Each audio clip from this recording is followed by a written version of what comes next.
Sabi niya, kaya naman talaga magpatunog ng itong speaker natin na malaki.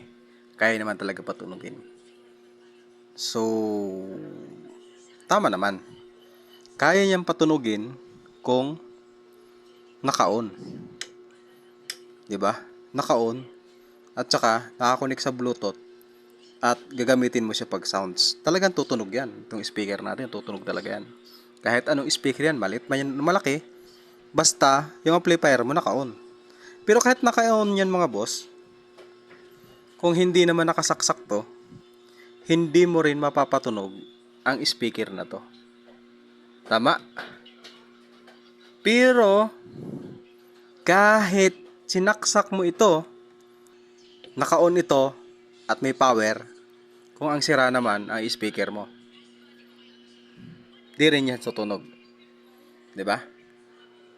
Wala po akong sinasabi sa vlog ko na yung mga amplifier ay hindi kaya magpatunog. Maliit man yan o malaki. Piki man yan o mahinang klase o original.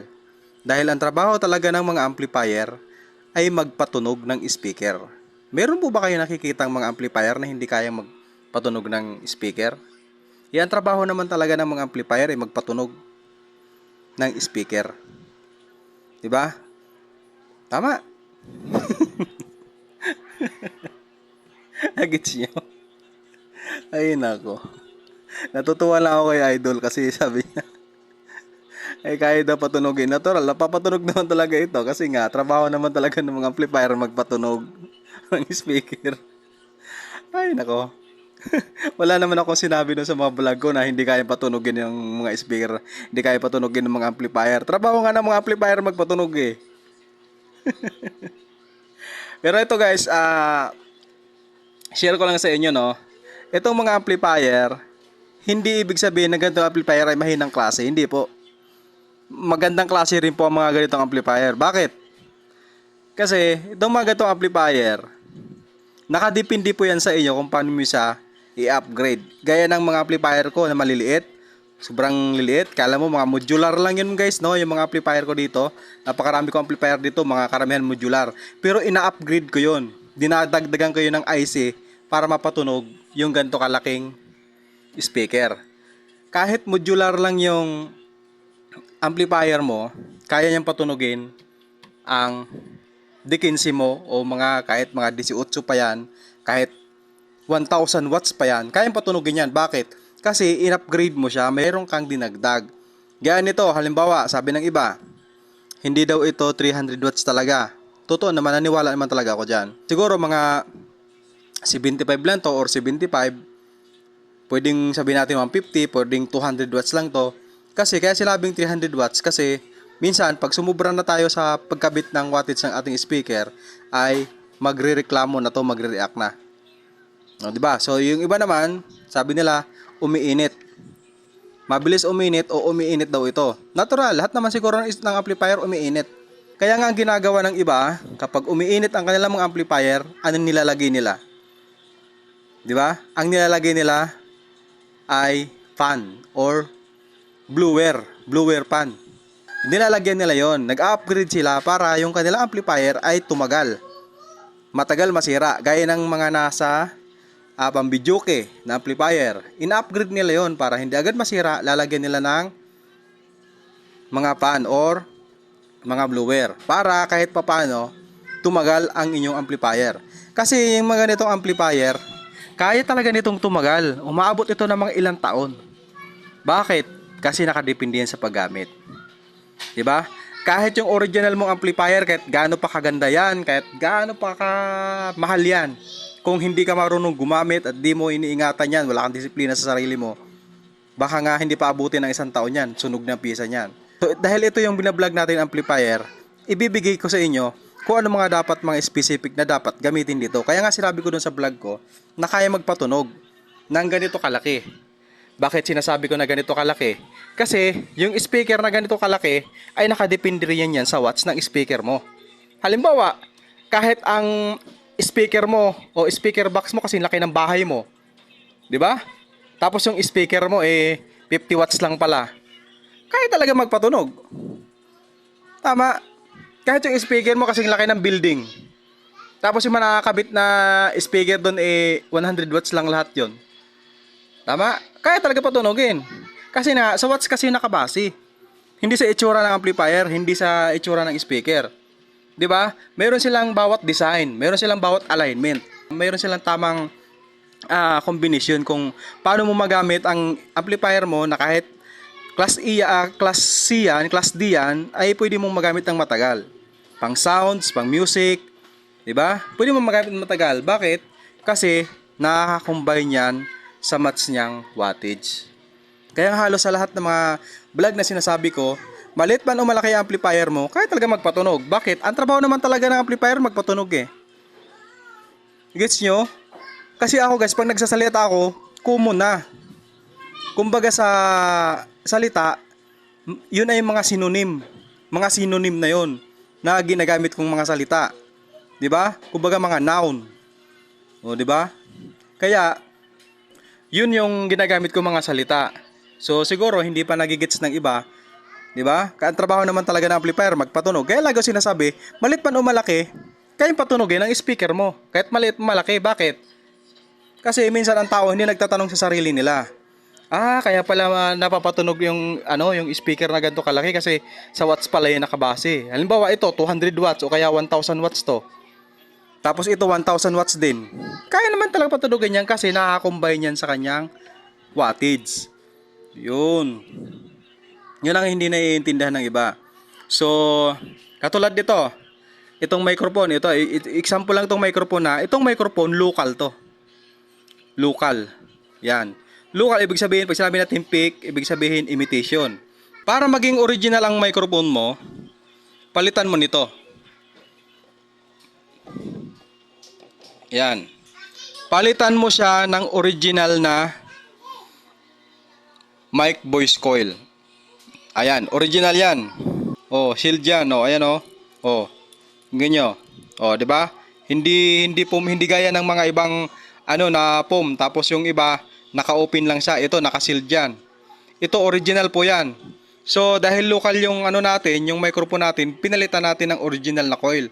Dahil sa coil naman siya nakabase. Nakabase naman siya sa voice coil, 'di ba? Nakabase naman siya dito. Oh, kahit sabihin natin, itong amplifier, sabihin lang natin class D. Pag nasira ito, kung marunong ka mag-upgrade or magpalit o mag-ayos, yung mga piyesa nito, palitan mo na original. O, 'di ba? Madali lang naman 'yun eh. Kahit nga sabihin natin na yung mga amplifier mo na original, sobrang mamahal niyan pag nasira yan ang pinapalit din yan mga local. Subukan nyo magpagawa. Yung amplifier mo na original mo na amplifier, gaya ng mga Ace, yan, mga amplifier mo na ganyan. Subukan mo masira yan, tapos ipagawa mo sa shop. Subukan natin kung hindi palitan niya ng piyesa na napulot lang sa basurahan. Ganun eh. O, 'di ba? Ito local to pero pinalitan natin ng original. Ang original nitong voice coil nasa 300. Pero may mga original na mabibili mo lang ng 200 na voice coil. Marami naman diyan sa online eh. Oh, kahit sabihin natin yung mic mo, local yan, huwag mo itatapon. Bakit? Kasi ang kalimitan lang naman nasisira sa microphone yung cord. 'Di ba? Pero yung voice coil niyan, okay yan. Kung gusto mong palitan ng mas magandang tunog, palitan mo ng voice coil. Oh, 'di ba? So at least hindi ka nagpalit ng microphone. So voice coil ka nagbase kasi ang voice coil naman talaga yun talaga ang ginagamit diyan. Oh. Alangan man dito kahihilo. Hello, sound check. Siyempre dito. Kaya kung gusto mo magandang boses mo, palitan mo ng voice coil yung mga original. 'Di ba? Mayroong mga Shure ngayon. Mga Ace na voice coil. Kung gusto mo palitan mo ng JBL na voice coil, nagkakahalagang 700 na JBL na voice coil. O kung gusto mong original na JBL na voice coil, bili ka mga 1.5, voice coil lang 'yun. 'Di ba? O hindi naman lahat na mahinang klase na sinasabi niyo ay mahina na talaga, hindi. Kasi ewan ko ba sa iba? Hindi kasi nagigets nila yung mga sounds eh. Ewan ko, baka nakabase lang sila sa mga ibang parts na nagtuturo. Kasi sa akin kasi, itong channel ko na kasi, yung account kasi na to, ay nagtuturo para doon sa mga gustong makatipid ng appliances. Kumbaga mga budget lang. Kumbaga sa pagkain budget meal lang. 'Di ba? Kung wala silang kakayahan pang Jollibee, pwede silang kumain lang sa karinderya. Halagang 45 pesos, may ulam na, may sabaw, may kanin, may water, 'di ba? Kung siswertehin ka ba doon sa karinderya, meron pa silang libreng papansit. Eh kung wala ka namang kakayahan mag-Jollibee, mag-McDo, oh, 'di ba? So ganun lang yung mga vlog ko. So hindi po ako nagtitinda ng mga appliances na sobrang mahal. Pero kung gusto nyong bumili ng mga appliances sa sobrang mahal, pumunta kayo sa mga account o sa mga vlogger na nagtuturo o nagtitinda ng mga sobrang mamahal na mga appliances. Gaya ng appliances na 100k, 150,000 na appliances, eh sit na yon, meron ka na nun. O di ba? So, pwede kayo pumunta ron. Pero dahil sa account ko na to, dito kasi kung ano makakatipid sa atin at talagang medyo magagamit na siya, tatagal naman yan kasi depende naman sa paggamit mo. Tatagal naman yan. Ngayon, pumunta kayo doon sa mga gusto yung mga vlogger na nagtuturo nag-i-endorso ng sobrang mahal na mga amplifier. Punta kayo doon. 'Di ba? So wag niyo akong panoorin, wag niyo akong panoorin sa vlog ko. Punta kayo doon sa sobrang mahal na umabot ng mga 100,000 ang halaga ng speaker, 50,000, 20,000, doon kayo. Kasi yung channel na to ay para lang to sa mga gustong magtipid. 'Di ba? Pero kung halimbawa mura lang yung ano mo, gaya ito, itong sound card na to, matagal na to eh. Nabili ko lang ito ng local. Ito ay imitation lamang. Imitation. Yan. Magaan lang to. 'Di ba? Pero dahil sa nakita ko sa kanya, alloy kasi yung kanyang body, binuksan ko to. Kasi nung nasira to at hindi na gumana, pinalitan ko siya ng mga high quality na pisa. Tapos para magmukhang mabigat, para magmukhang original, meron akong nilagay sa kanya sa loob na pampabigat. O, di ba magmukhang original na? So kailangan mo i-upgrade yung sinasabi mong mahina. Di ba? Parang ganito, yung utak mo mahina, i-upgrade mo. Matuto ka sa mga bagay-bagay, sa mga kaalaman para yung utak mo lumakas, ma-upgrade, di ba? Huwag kang pupokus dun sa mga bagay na mahihina. Pero itong vlog na to, para to sa mga taong nagtitipid. 'Di ba? Kasi alam mo sa totoo lang sa panahon natin ngayon, sobrang mahal na ng bilihin tapos bibintahan ko pa kayo ng sobrang mahal. Eh, alam niyo naman eh, ang habol lang naman ng mga tao sounds lang. Pero kung gusto niyo talaga ng mga quality talaga ng mga amplifier, ay doon kayo sa mga high quality na mga na mga gadget. Doon kayo pumunta, no, 'di ba? Para pag nasira, manghihinayang kayo. O, 'di ba? Ito kasi pag nasira ito, hindi ka manghihinayang. Bakit? Pwede ma-upgrade 'to eh. Yan hindi na alam ng iba eh. Ito nga tingong piki nga ito eh. Local to eh, pero in-upgrade ko. Hindi ko tinapon, bulok-bulok na oh. Hindi mo gasgas na. Local to. Imitation to na microphone. Pero dahil sa hinahanap lang naman ng tao yung magandang boses, palitan mo ng voice coil, upgrade mo. 'Di ba? O tapos ito pinalitan ko siya ng switch, ito bago na to. Bago 'yan. Tapos itong kanyang cover, doon to sa wireless. Ito, yung yung bilog niya to. Sa wireless 'yan. O, di ba? Kailan mo i-upgrade? Halimbawa ito nasira tong amplifier mo, huwag itatapon. Huwag mo itatapon to. Bakit? Pwede mo upgrade to eh. Pwede mo tong i-DIY. Halimbawa, sira na tong amplifier, huwag mo itatapon to. Bakit? Kasi yung mga pisa nito, kasi pag nasira ang amplifier, ilan na naman nasira doon. Palitan mo na bagong board. Napakaraming board sa online eh. Na pwede mong i-upgrade. Halimbawa, yun nga lang yun nga lang tawag yan, yung nga lang mga module amplifier, di ba?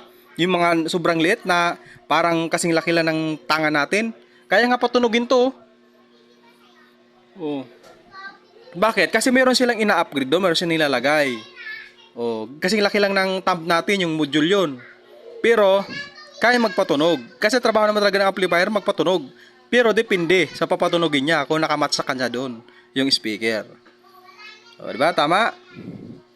So yun lang. So share ko lang to sa inyo guys, kasi yun ang hindi naiintindihan sa mga naghahanap ng mga sounds. Pero sinasabi ko sa inyo, inuulit ko sa inyo, itong channel na ito, itong account na to, yung vlog ko na to, ay hindi po ako nanghihimok ng mga taong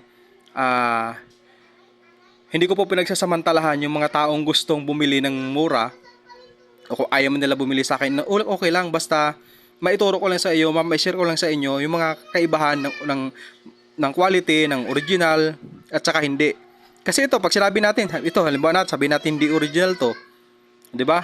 Bakit pa maggagawa sila ng ganito? Pwede mo naman kasi upgrade 'to eh. 'Di ba? Pwede mo naman kasi upgrade 'to, halimbawa nasira 'to, upgrade mo 'to eh. Oh.